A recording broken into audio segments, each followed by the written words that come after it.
have to prove tonight that the Middle East is in a mess. I think we can take that as given. But what we do want to look at tonight is how we got here and particularly where we can go forward. Because this is, as we're seeing, is a problem that cannot be contained within the Middle East. It's spreading to Europe and even to our own shores. And so I'm going to start with David Horowitz, who was dubbed by the New York Times as the intellectual godfather of the Trump administration. Has written a number of books. David, you have some strong views about how we got here. Yes. And I'm also hoping you have some strong views about how we get out of where we're at. So, the floor is yours. I'll take the first question. First, to look at what we're talking about. In the 8 years of the Obama administration, 500,000 people have been slaughtered. Christians, Yazidis, and Muslims have been slaughtered by ISIS and other jihadists in the Middle East in the name of Islam's God. Libya and Yemen have become terrorist states. Libya and Yemen have become terrorist states. The United States was, when Obama began, was a dominant foreign power in the Middle East. It's been expelled and replaced by Russia, which is allied with two monster regimes, Syria and Iran, of course.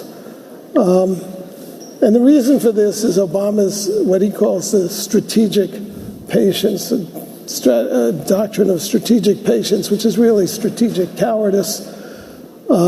He has failed. He drew a red line in Syria to try to stop Assad, whom actually both his secretaries of state enabled by calling him a democratic reformer.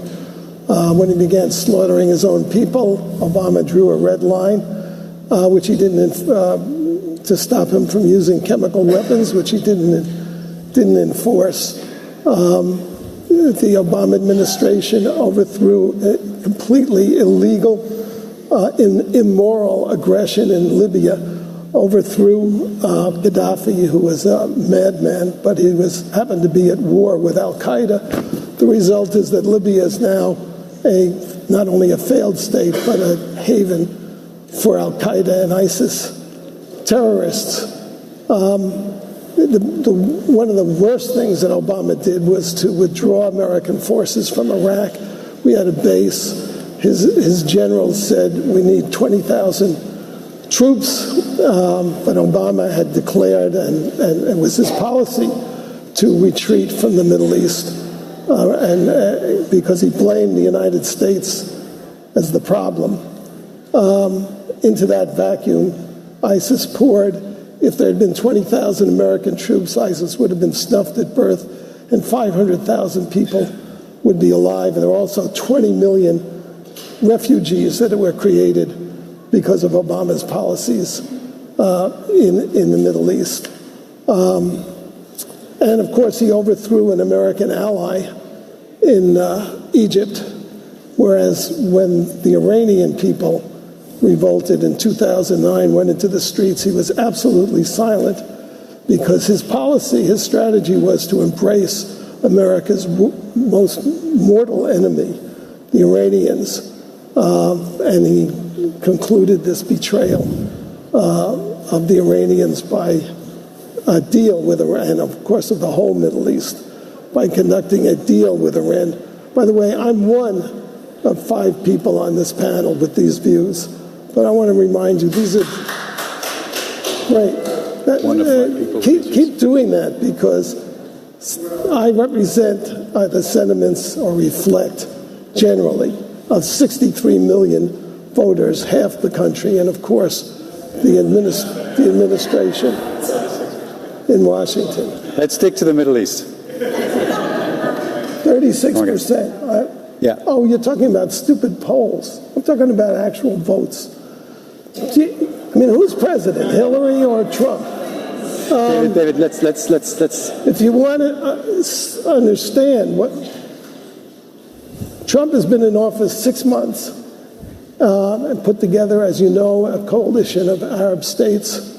In those 6 months, Mosul has been liberated, which was the chief stronghold of ISIS in Iraq. and Raqqa is on the verge of collapse. So those 500,000 people didn't really have to die, and the 20 million didn't have to be sent into exile. This is what happens when the United States abdicates its responsibility. It's the only great power in the world with the means and the will to protect human dignity and human decency and maintain a peace. And the answer to your second question, which is what's the path to peace, the path is to reassert. It's very hard now because Russia is there and allied with Iran. And by the way, since we have two people on this panel who were enablers of these policies, sitting to the right of me.